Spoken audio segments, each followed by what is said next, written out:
하나의 말씀은 누가복음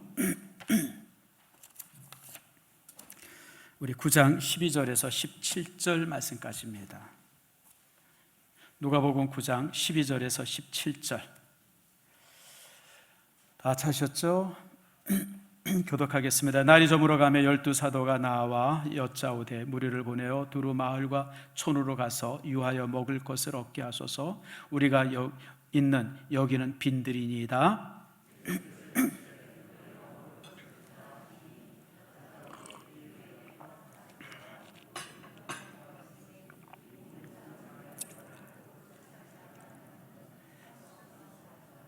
이는 남자가 한 5,000명 되밀어라. 제자들에게 이르시되 때를 지어 한 50명씩 앉히라 하시니 예수께서 떡 5개와 물고기 2마리를 가지사 하늘을 우러러 축사하시고 떼어 제자들에게 주어 무리에게 나누어 주게 하시니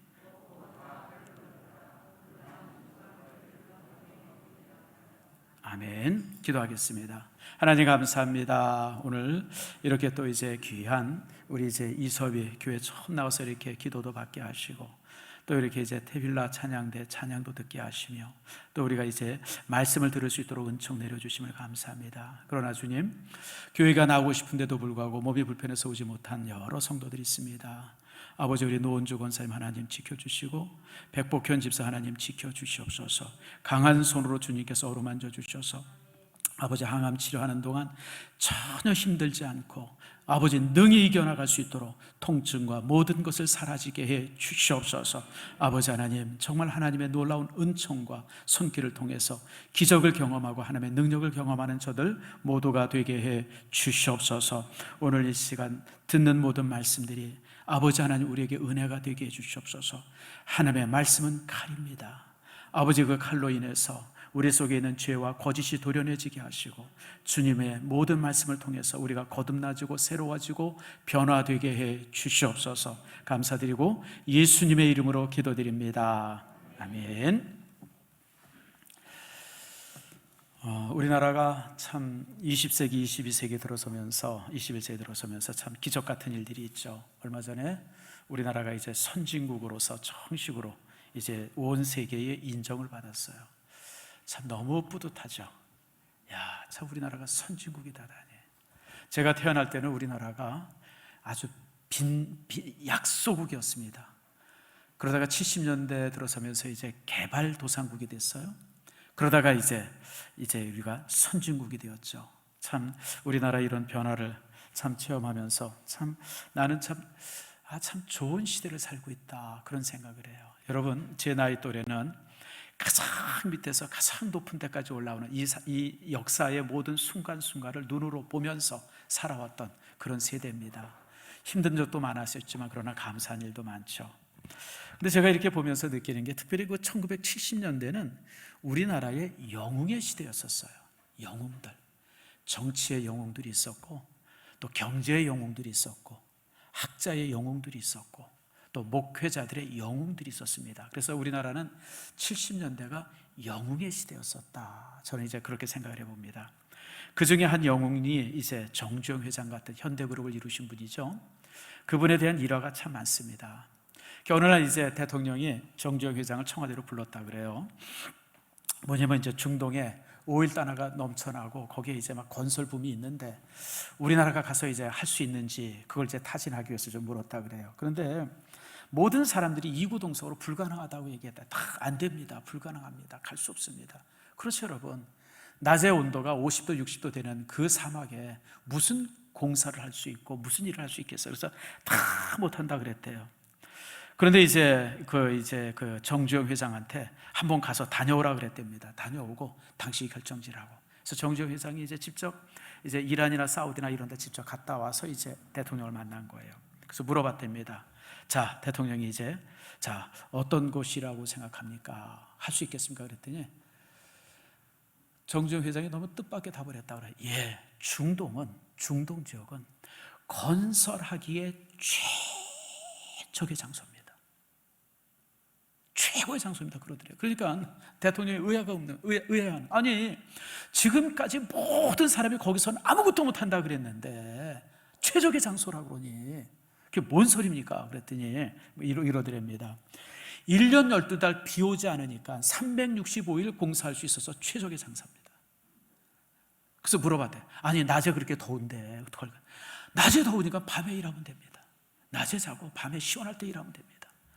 그리고 건축 자재가 사방에 널렸습니다. 모든 곳에 모래 있고 모든 곳에 자갈이 있어가지고 그냥 퍼마 놓으면 됩니다.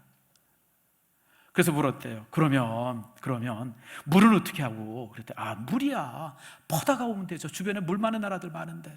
아니 뭐 기름도 실어 오는데 그까지 물 못 퍼가요? 영웅이죠. 사실 이런 분에 의해 가지고 대한민국의 근대화가 이루어졌고요. 참 그런 모습 속에서 참 이렇게 참 우리나라가 이렇게 선진국이 되는 기반이 되어졌어요. 종종 이제 현대나 삼성이나 이런 것들 이렇게 뉴스가 뜨고 그러면 댓글에 아주 이제 그냥 뭐 욕하는 사람들이 종종 있어요. 저는 그런 댓글 다는 사람들이 이렇게 볼 때마다 혹시 간첩 아닌가 뭐 그런 생각도 해보고 저 그럽니다. 왜냐하면 여러분 거기까지 이루는데 어떻게 좋은 일만 했겠어요? 뭐 이상한 일도 있었을 것이고 그런 과정을 이루어서 거기까지 갔으면 됐지. 그리고 여러분 사람들을 보면 좀 모든 사람은 긍정의 면과 부정의 면이 있어요. 이 긍정의 면이 크면 클수록 부정의 면도 큽니다.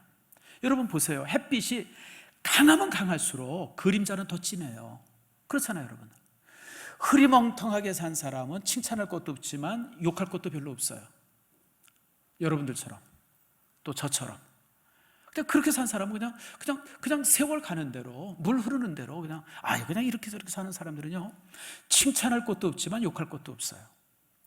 근데 여러분 그런 것을 거슬러 가면서 큰일 한 사람들은요 굉장한 영웅이기도 하지만 반대로요 굉장히 욕먹는 일도 많습니다. 햇빛이 강하면 그림자도 진한 것처럼 언제나 그래요. 여러분 세계 영웅이라는 사람들 다 보세요. 긍정적인 면은 이렇게 있지만 또 부정적인 면은 얼마나 많아요. 여러분 우리가 링컨 같은 사람 대단한 사람이라고 얘기하지만 여러분 링컨의 부정적인 면은 또 얼마나 많았는지 몰라요. 그걸 말하지 않아서 그렇죠. 그래서 우리가 사람을 바라볼 때 좋은 면만 보는 거예요. 좋은 면만. 옆 사람 한번 봅시다. 그런 면에 있어서 좋은 면 좀 봐보세요. 욕하지 말고. 여러분 그러면 얼마나 다 좋은 사람들이에요. 하나님께서 우리 사람을 쓸 때 좋은 점만 보고 쓰는 거예요. 저는 사실 저 스스로가 저 자신을 볼 때마다 내가 목사 됐다고 하는 것이 너무너무 신기하고 참 감사하고 그래요. 제가 인격적으로나 이런저런 면에 있어서는 참 목사 될 만한 그릇이 아니에요. 근데 하나님께서 저희 좋은 점만 몇 가지를 보고 목사시켜 주시고 일산신속교회 담임 목사시켜 주셔서 제가 여기까지 온 거예요. 그러니까 우리도 마찬가지예요. 그래서 항상 사람 볼 때마다 그래야죠. 참 그러면서 저는 이제 정주영 회장 이렇게 그분을 바라보면서 참 그분에게 좋은 것이 뭐냐면 그분의 어떤 적극적인 사고예요. 제일 많이 쓴 말이 그 말이라고 그러죠. 임자 해보기나 했어? 그걸 제일 많이 썼다고 그러죠. 안 된다 그러고 힘들다 그러고 못하겠다 그러면 항상 가서 그랬다 그래요. 임자 해보기는 했어? 해보지도 않고 사람들이 안 된다고 그러는 게 너무 많은 거예요. 해보기나 했어? 뭐 그러면서 이제 그분이 했던 여러 가지 말들이 있죠. 그 중에 이제 기억나는 게 좀 몇 가지 있습니다. 운이 없다고 생각하는 사람은 항상 운이 없답니다. 그런 사람 있죠. 죽겠다 그러는 사람들은 항상 죽을 일만 생겨요. 진짜 그래요, 여러분들.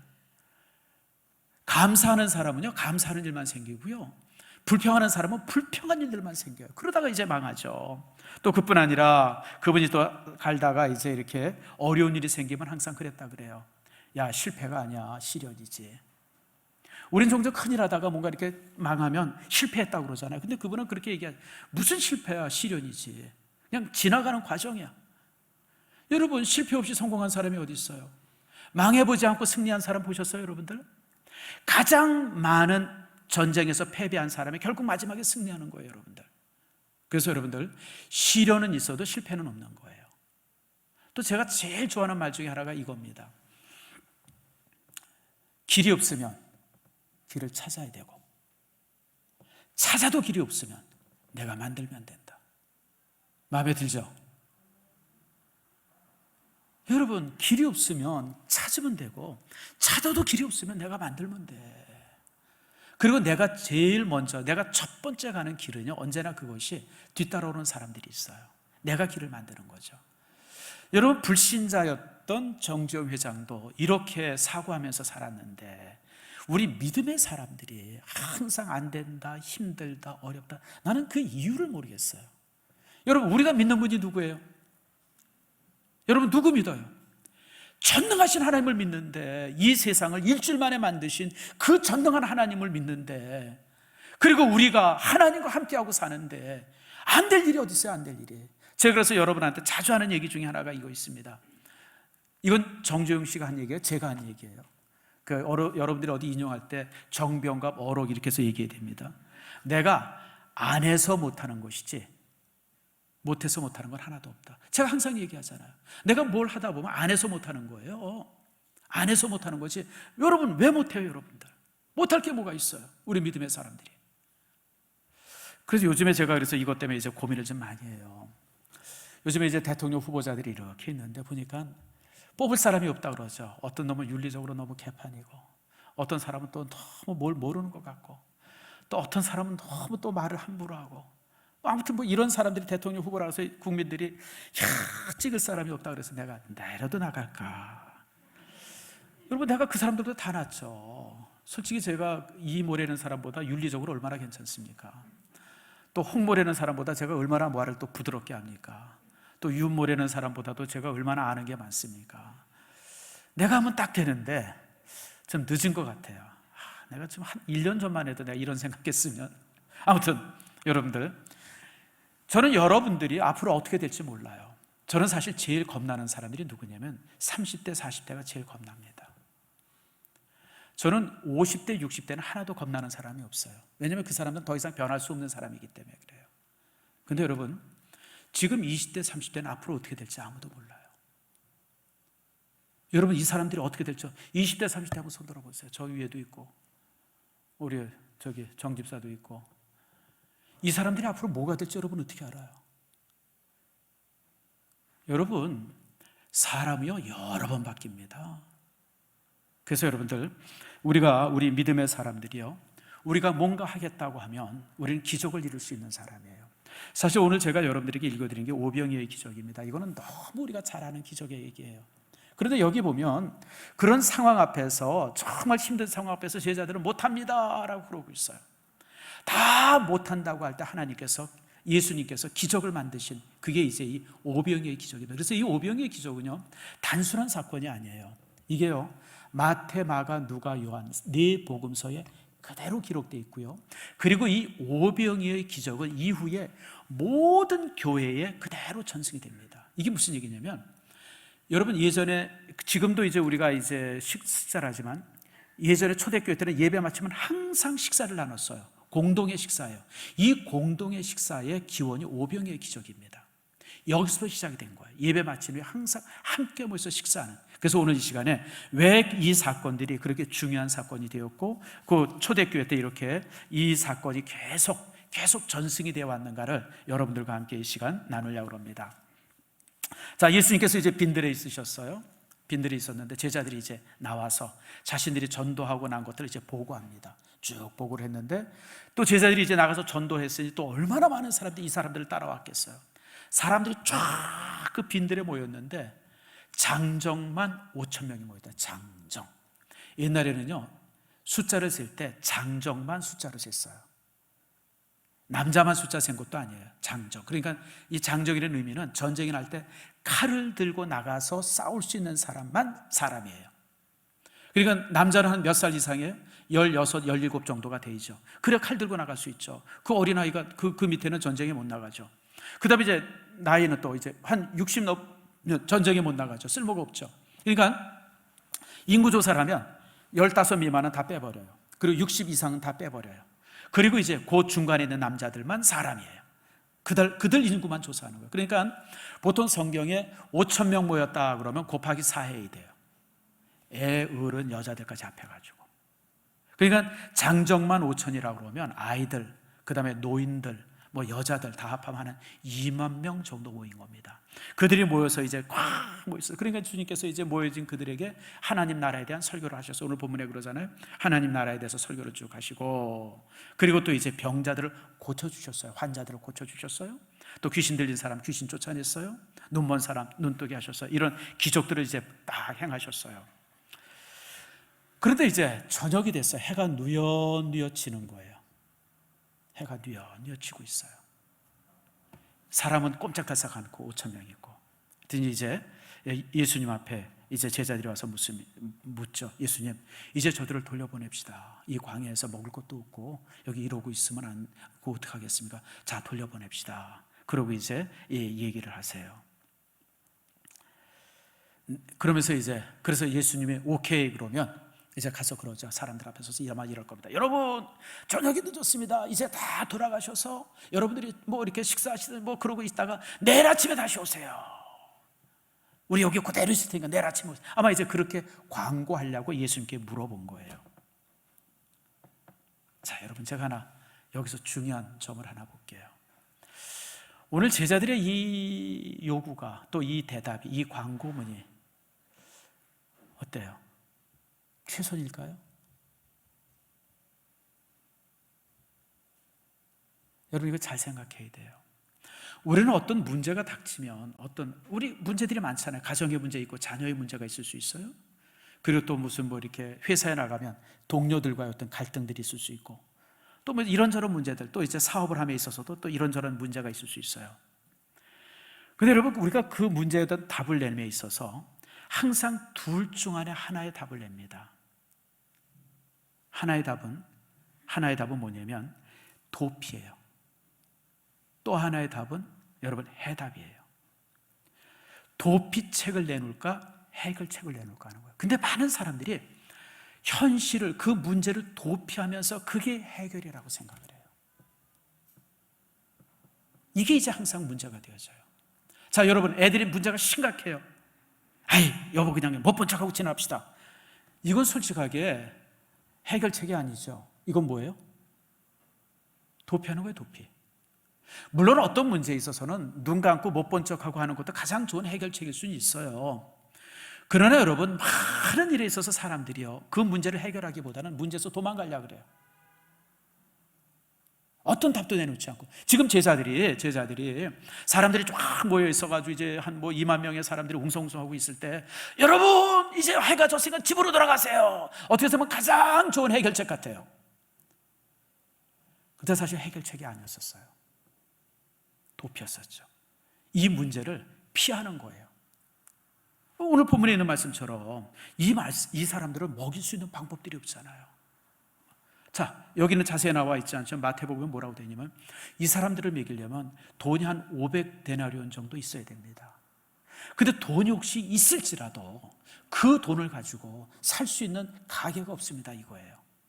여러분, 500데나리온이라고 하면 그게 얼마쯤 될까? 여러분, 이 1데나리온이 한 사람이 하루 노동할 때 받는 돈이에요. 한 사람이 하루 노동하면 지금은 일당이 한 10만 원 된다고 합시다. 10만 원이에요. 일당 10만 원. 노동자가 이제 하루 노동하면 10만 원 받아요. 500데나리온이면 얼마예요?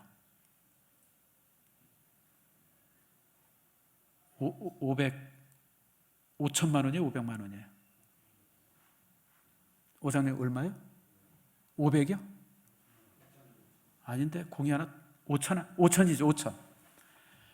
예수님 수중에 무슨 5천만 원이 있겠어요? 그러면 땅 사고 집 사시지. 5천만 원이 있을 리도 없고 돈도 없고, 혹시 있을지라도 그 돈 가지고 살 수 있는 가게가 어디 있어요? 여러분, 5천만 원어치 일산에 아무리 돌아다녀 보세요. 일산에서 5천만 원어치 떡 살 수 있나? 그 제자들은 불가능하다고 얘기하는 거예요. 그때 예수님이 뭐라 그래요? 너희들이 먹여라 그러잖아요. 너희들이 먹여라. 여러분, 이 말씀이 우리에게 주시는 의미가 굉장히 커요. 여러분, 지금 광야에 나온 사람들은 참 이 인생을 힘들게 살았던 사람, 여러분, 이 빈들에 나온 사람들 치고 행복한 사람이 아무도 없어요.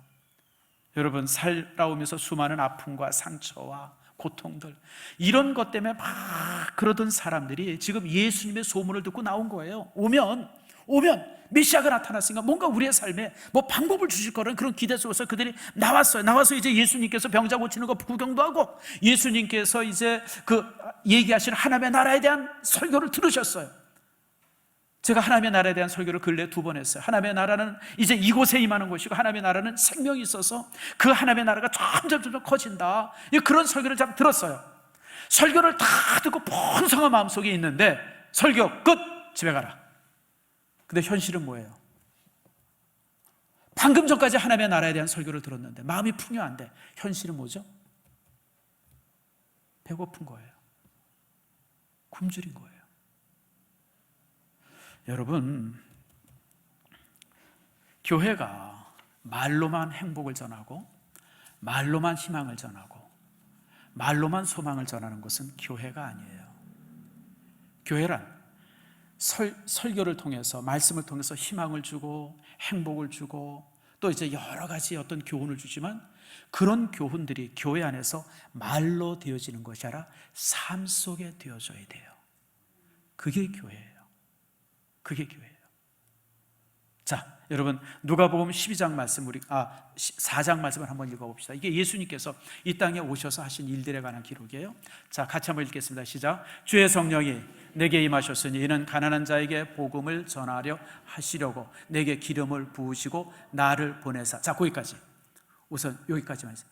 주의 성령이 예수님께 임했어요. 그래서 이제 복음을 전하라고 기름, 다시 말하는 성령의 충만함이 임해서 예수님께서 보냄을 받았어요.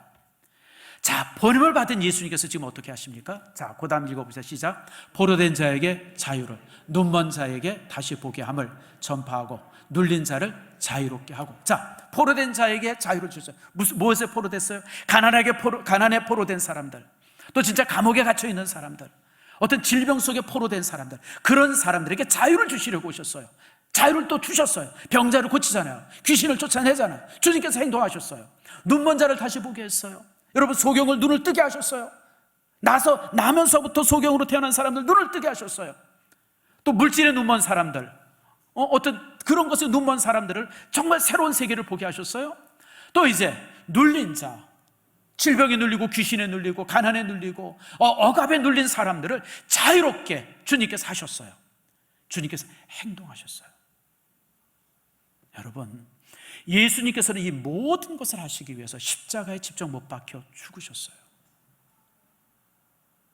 자, 여러분, 이게 왜 중요하냐면요, 우리 성경에 나오는 교훈들이요, 솔직하게 얘기합시다. 다른 종교의 경전 속에 다 있습니다. 불교 경전에 다 있어요. 여기 있는 말 다 있어요, 여러분들. 유교 경전에 다 있어요, 여러분들. 특별히 예수님의 그 사랑에 대한 사상이 참 독특하다고 그러죠. 뭔 소리예요? 중국에 가면 묵가라는 게 있어요. 묵가. 이 묵가라는 게, 묵가의 사상이 겸의 사상입니다. 겸의 사상. 근데 이게 아주 재미난 게 이 묵가 사람들이 그 협객이에요. 검사들이에요. 그래서 어떤 이 검사들인데, 그 당시 이제 춘추 전국 시대 전쟁이 얼마나 많았어요? 그래서 이제 전쟁을 그치게 하고, 그리고 쳐들어오는 데 가서 이제 지키고 있는 성들을 수송하는 데 가서 막 이렇게 도움을 주고, 이 사람들이 이제 묵가 사람들인데, 이 사람들이 누구랑 아주 안 좋았냐면 진시황이랑 굉장히 사이가 안 좋았어요. 그래서 진시황이 천하를 통일하고 나서 묵가를 완전히 진멸시킵니다. 그래서 묵가가 2000년 동안 잊혀 있다가 요즘에 다시 이제 묵가라고 하는 사상이 이제 이렇게 발굴이 되어져요. 근데 묵가 사상이 뭐냐면, 예수님께서 말씀하셨던 사랑에 대한 교훈들이 묵가 사상 속에 다 들어있어요. 나는 그 묵가에 대한 사상책을 읽으면서 깜짝 놀랐어요. 아니, 산상순에 대한 얘기가 다 있어요. 내가 대접받고자 하는 대로 내가 대접하라. 이게 묵가에 있어요. 너무 신기하죠? 근데 여러분, 뭐가 달라요? 예수님은 그 모든 것을 행하셨어요.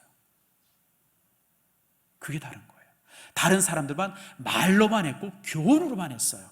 이렇대더라 저렇대더라, 그렇게 살아야 돼. 여러분, 사람의 지혜라는 게 얼마나 대단해요. 특별히 여러분, 중국 같으면 제자백가라 그래가지고 전국 춘추 시대 때 그 모든 사상들이 얼마나 많이 나왔는지 몰라. 그 속에 모든 사상이 다 있어요. 여러분, 그리스도 마찬가지죠. 그리스 문명의 시대 때, 기원전 5세기 때 그리스의 소크라테스나 플라톤이나 아리스토텔레스나 무슨 탈라스라든지 무슨 그냥 별별 사람들이, 여러분 그들의 사상이 진짜 지금도 여전히 동일하게 같이 있어요. 근데 왜 예수님은 왜 이렇게 인류의 스승으로 모든 사람에게 존중받고 인류의 구원자가 돼요? 뭐가 달라요? 다른 종교 체계도 다 있는 말씀을 했는데 특별히 예수님께서 무슨 특별한, 여러분 하나님을 사랑하는데 어떻게 사랑해요? 네 이웃을 네 몸같이 사랑해라. 이게 신명기에 있는 말씀이에요. 예수님이 하신 말씀도 아니에요, 여러분들. 신명기에 있는 말씀이에요. 율법 속에 신명기서를 말씀하면서 내 마음과 영혼과 모든 것을 다 바쳐서 하나님을 사랑하고 네 이웃을 내 몸같이 사랑해라. 이게 신명기에 있는 말씀이에요. 예수님이 하신 말씀이 아니에요, 여러분들. 근데 왜 예수님이 인류의 스승으로? 왜냐하면 주님께서는 말씀만 하신 것이 아니라 여러분 직접 그 몸으로 실천하셨어요. 눌린 자를 고쳐주셨고, 억눌린 자를 꺼내주셨고, 눈먼 자의 눈을 뜨게 하셨고, 그리고 온 인류를 구원해서 스스로 십자가에 못 박히셔 죽으셨어요. 그래서 그분이 우리의 구속자가 되어지는 겁니다. 여러분, 여기에서 우리가 교회의 책임을 보게 되어져요. 우리 교회가 좋은 말 참 많이 하죠. 근데 여러분, 교회는 좋은 말만 하는 곳이 아니라 좋은 행동을 하는 곳이 되어야 돼요. 무슨 말인지 아시죠? 우리가 말만 그럴싸하게 설교로만 행복을 얘기하고 설교로만 사랑을 얘기하고 설교로만 희망을 얘기하면 그거는 교회답지 못한 거예요. 교회는 실제 성도들의 삶에 평안을 줘야 되고 행복을 줘야 되고 그들의 삶에 그런 걸 줘야 돼요. 그러니까 예수님께서 제자들에게 뭐라 그래요? 너희가 먹을 것을 주라고 말하는 거예요. 그래서 여러분, 이 구제라고 하는 것은 교회가 무슨 교회를 얘기할 때 무슨 교회는 이래야 돼, 그래가지고 무슨 이렇게 하나 덧붙여 넣는 게 아니라, 구제는 교회의 가장 근간을 이루는 사역이에요. 교회는 두 가지 사역을 해서 존재해요. 따라합시다. 전도, 선교죠. 전도. 그리고 또 하나가 구제입니다. 그리고 이것은 매일 예배 모일 때마다 항상 행해졌어요. 그게 바로 뭐냐면 식후의 식사 시간이에요. 그래서 이제 예배를 드리고 나면, 여러분 사도행전 2장에 보면 성도들이 모여서 말씀을 배우고 사도들에게 말씀을 배우고 그러고 찬송하고 기도하고, 그리고 마지막에 뭐냐면 함께 모여 떡을 떼고, 이게 뭐냐면 구제의 시간이에요. 그 당시 예루살렘에 고아나 과부나 이런 사람들이 참 많았어요. 그들이 교회에 와서, 그리고 이제 이렇게 예배 드리는 곳에 와서 예배 드리고 나서 함께 떡을 먹었어요. 그 어떻게 생각하면 또 이제 떡 먹으려고 교회에 오는 사람들이 있었어요. 예배드리러 오는 게 아니라. 그럼에도 불구하고 항상 교회는 그 잔치를 계속했어요. 그게 교회예요. 그래서 구제 사역이라고 하는 것은 교회가 가지고 있는 가장 중요한 본질적 사역이에요. 본질적 사역. 종종 우리는 생각할 때 그저 교회가 구제하는 것은 무슨 구색을 맞추기 위해서 하는 것처럼 생각할 때가 있어요. 아니에요, 여러분. 그렇지 않습니다. 자, 우리 말씀들을 몇 가지 볼까요? 누가복음 12장 33절 말씀입니다. 한번 같이 읽읍니다. 시작. 너희 소유를 팔아 구제하여 낡아지지 아니하는 주머니를 만들라. 곧 하늘에 둔 바 다함이 없는 보물이니 거기는 도적도 가까이 하는 일이 없고 좀도 먹는 일이 없느니라. 옛날에는 은행이 없었어요. 그러니까 주머니에다 이제 이렇게 감췄죠. 근데 여러분, 주머니에다 돈을 이렇게 감춰두고 있으면 여러분 도적이 와서 뺏어가기도 하고 좀이 슬어서 터지기도 해요. 근데 하늘에 우리의 보물을 감춰두면, 하늘에 모아두면 거기는 없어지지 않은 거예요. 하늘에 우리가 보물을 모으는 방법이 뭐냐? 너희 소유를 팔아서 구제하는 일이에요. 근데 여러분, 난 이 말씀이 너무너무 감사한 게요, 만약 주님께서 없으면 빚을 내서 구제하여, 이 말씀이 없는 게 난 너무너무 감사해요. 여러분, 빚 내서 구제하는 거 아니에요. 내가 가지고 있는 것에서 나누는 거예요. 우린 종종 지금 지나쳐 살려고 그러는데 하나님께서는 한계를 주셔요. 내 소유를 팔아. 내 소유를 팔아. 내 소유를 팔아. 자, 그 다음 말씀 하나 더 볼까요? 신명기 15장 11절에 있는 말씀입니다. 같이 한번 읽읍시다. 시작. 땅에는 언제든지 가난한 자가 그치지 아니하겠으므로 내가 내게 명하여 이르노니 너는 반드시 내 땅에 내 형제 중 곤란한 자와 궁핍한 자에게 내 손을 펼지니라. 여러분, 땅에는 언제든지 가난한 자가 그치지 않아요. 여러분, 사회복지제도가 아무리 좋아도요, 가난한 자는 여전히 있기 마련이에요. 제가 며칠 전에 신문 보면서 깜짝 놀랐어요. 여러분, 미국의 극빈자가 몇 프로인지 아세요? 15%예요. 15%. 아니, 세상에 미국의 극빈자가 15% 있다는 게 말이 돼요? 우리나라보다 더 많아요, 여러분들. OECD 국가 중에서 뭐 4배로 많대나 4째로 많대나 미국이. 나 좀 이민 갈까 그랬는데 여러분, 가면 큰일 나요. 근데 더 놀라운 사실은 그 극빈자들 숫자 중에서 흑인보다 백인이 더 많대요. 나는 얼굴 하얗고 머리 노랗고 눈 파라면 다 부자인 줄 알았어요. 근데 여러분, 백인이 가난한 사람이 그렇게 더 많답니다. 흑인보다 더 많대요. 나는 그것도 깜짝 놀랐어요. 사회제도가 아무리 잘 돼도 가난한 자는 그치지 않아요. 이거는 하나님께서 정하신 이 원리예요, 원리. 아무리 복지제도가 좋아도, 그러니까 여러분, 우리나라가 100% 복지제도를 만들려고 그러는데 그거는 교만이에요. 100% 복지제도는 있을 수가 없어요. 언제나 사각지대가 있기 마련이에요. 아무리 정치를 잘해도. 여러분, 세계에서 가장 복지제도가 잘 되어 있다는 북유럽 나라들도요, 여전히 극빈자들이 존재합니다. 자, 그런데 그 다음에 뭐냐면, 너는 반드시 선택이 아니야. 이건 의무예요. 구제의 문제는 의무지. 이거는 너는 반드시 내 땅에 있는 내 누구요? 형제. 내 형제. 그래서 사실 이걸 가지고 탈무드에 이 구제의 어떤 원칙이 있어요. 우리 구제의 동심원자. 여러분, 이 성경은 동심원들이 되게 많습니다. 전도도 동심원이잖아요. 어디부터 전도해요? 예루살렘부터. 그리고 유다와 사마리아 땅끝. 이게 동심원이에요. 전도도요, 내 주변부터 하는 거예요. 내 주변에 내 가족들이 예수 안 믿는 사람이 쫙 넘치는데 선교사 나가겠다는 거는, 이거는 여러분 잘못된 거예요. 내 주변을 전도하고 그리고 선교를 나가는 거죠. 구제도 동일해요. 그래서 여러분, 탈무드에는 어떻게 되냐면, 자, 첫 번째 구제의 대상 누굴까요? 제가 한 3년 전, 4년 전에 설교를 했어요.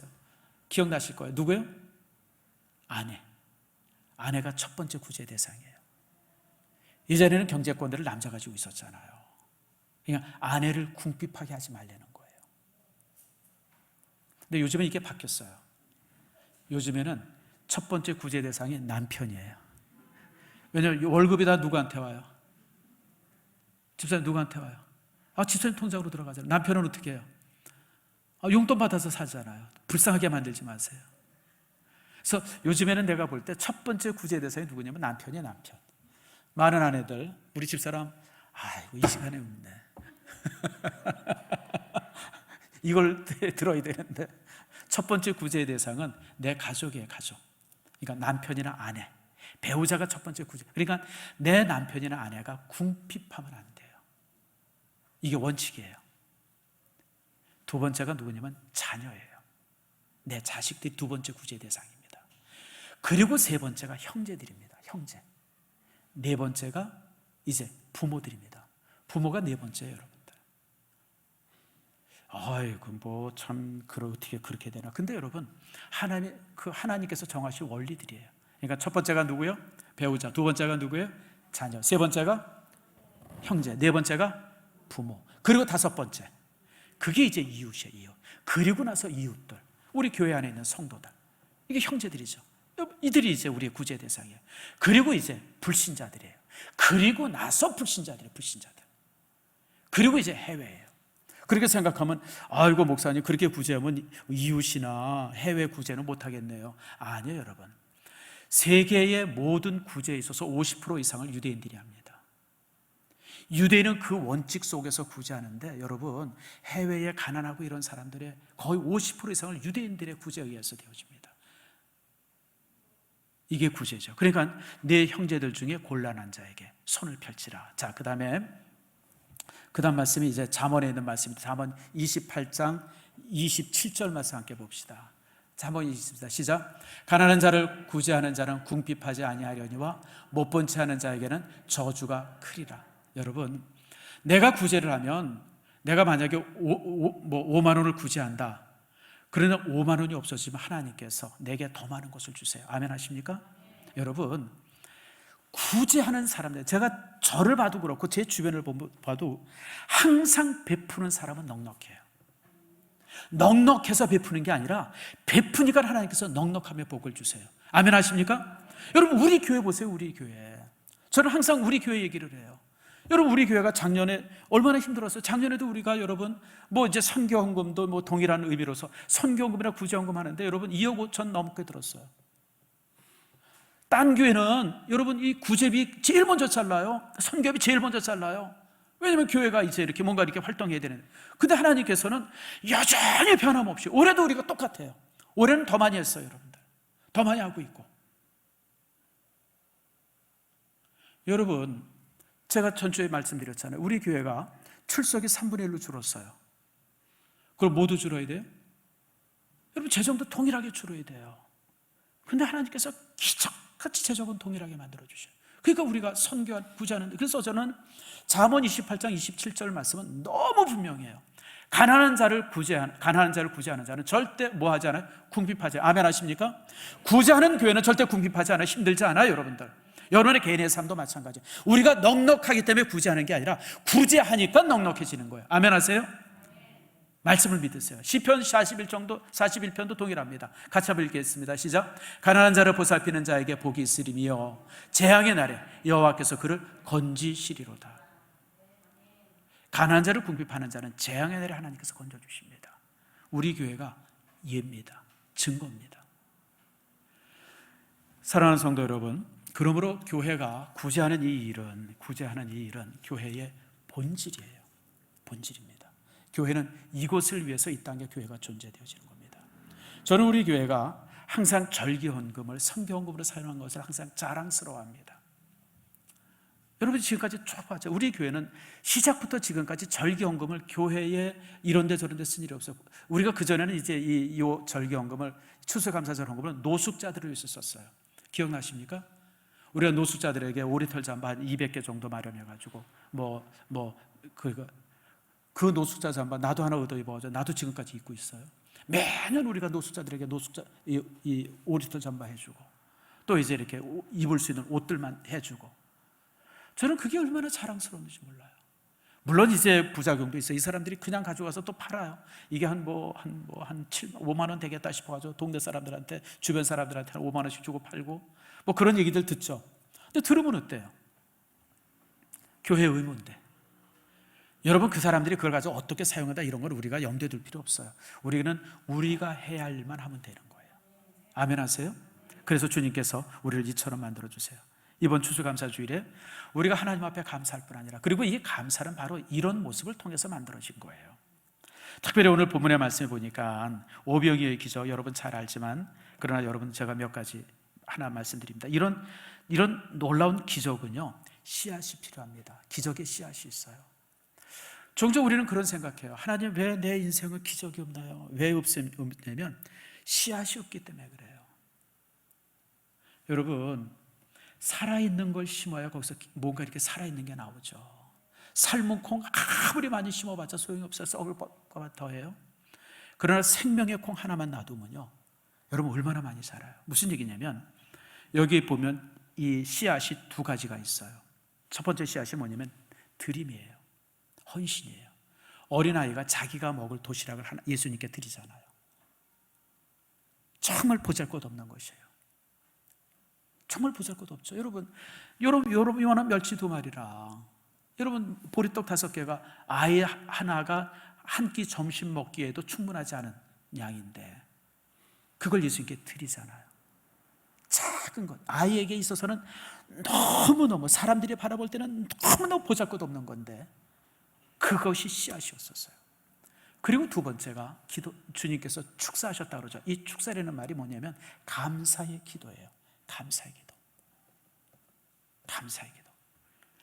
그냥 지금 이 쳐다보고 있는 사람들은 한 2만 명의 사람들이 예수님을 바라보고 있는데, 예수님의 손 안에 있는 것은 그냥 조그만 도시락 하나 있는데, 이게 감사가 되겠어요? 감사가? 근데 주님께서는 그 적은 것을 가지고 감사하는 거예요.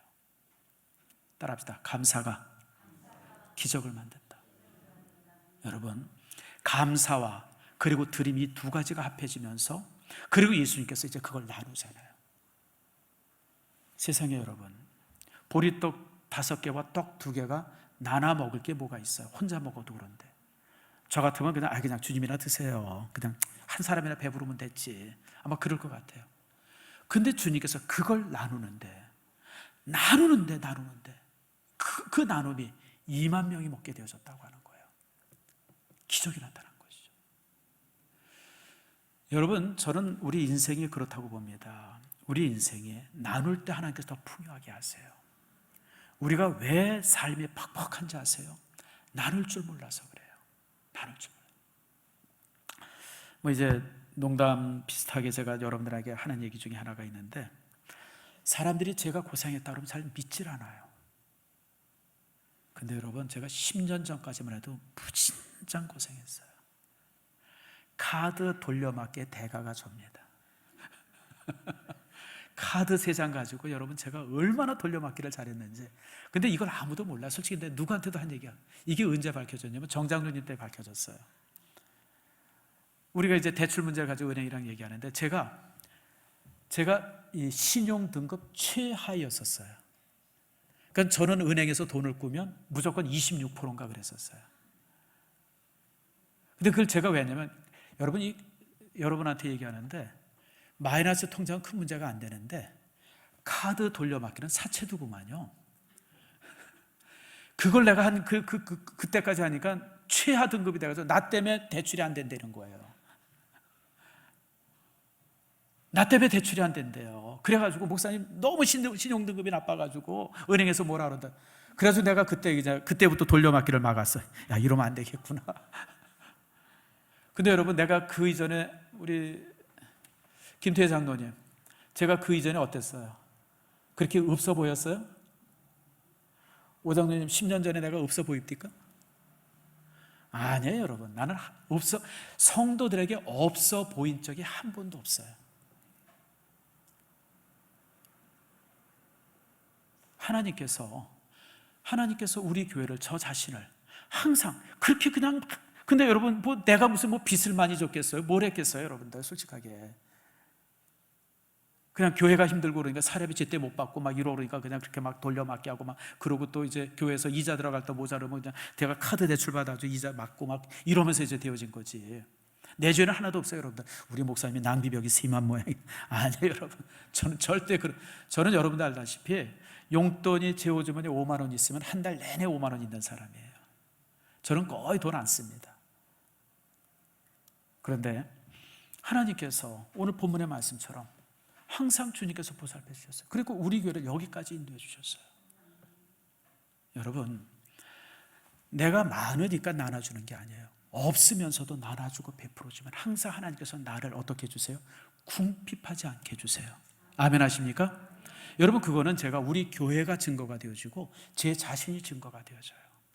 저는 그래서 저는 나눔에 있어서는 인색해 본 적이 없어요. 그건 여러분들이 더 잘 알아요.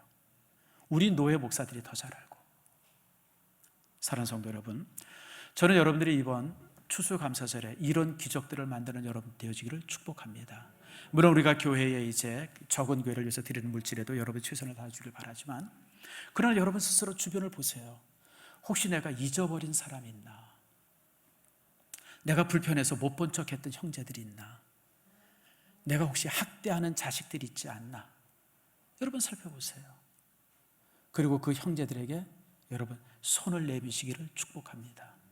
그래야 추수감사절이 기적의 날이 되어지고 진정한 감사의 날이 되어져요.